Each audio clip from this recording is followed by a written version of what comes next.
So earlier this year, I was speaking at a conference in Nassau, and I had just wrapped up my presentation, and I was about to exit the stage when the moderator walked up to me and asked me to please remain behind to field some questions from the audience.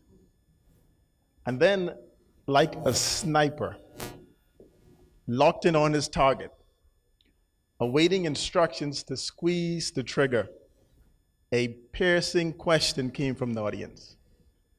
Mr. Newbold, why has the Freeport model been such a failure? There was a slight gasp across the room as the audience tried to reconcile with how I could possibly respond to that question, especially given some of Grand Bahama's recent economic challenges. Now, I must admit, my first impression was, and I sort of kept this to myself, this guy has to be joking. Not first thing this morning. But then I quickly collected my thoughts, and I started to lay out an argument as to why the Freeport experiment was not a failure. Protocol having already been established, ladies and gentlemen, good morning. Before we examine Freeport, let's look at what a special economic zone or free trade zone really is.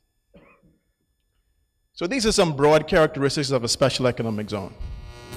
But put simply, a special economic zone facilitates trade from a regulated environment, offering tax concessions.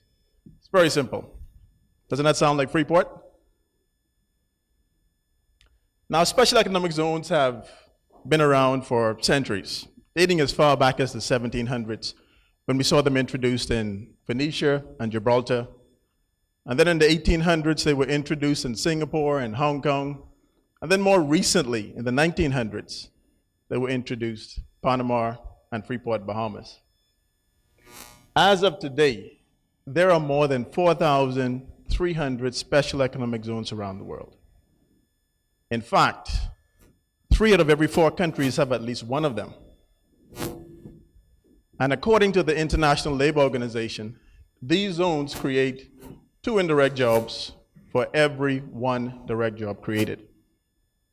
Now, the purpose of special economic zones years ago, as is the case today, was to help bring about economic reform through the alleviation of unemployment, through the introduction of new policies and approaches, including the testing of legislation.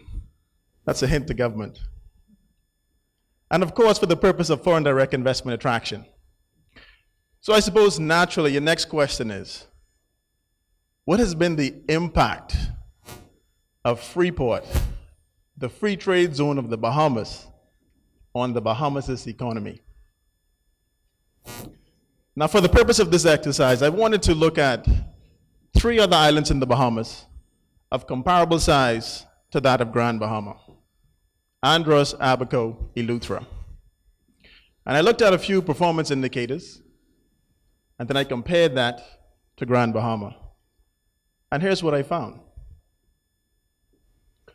So when we look at population growth between 1953 and 2018, the population of Andros grew by 2.7%.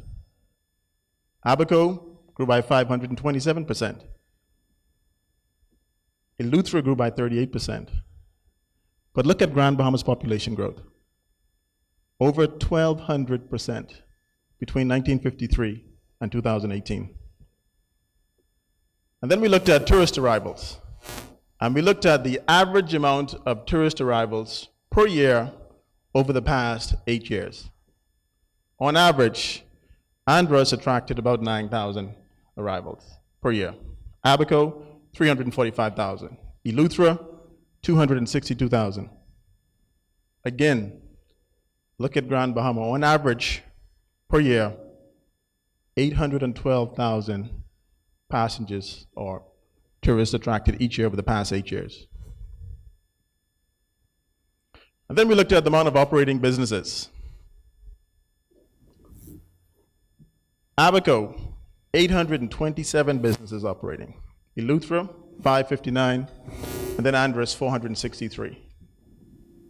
But just look at Freeport, just Freeport alone.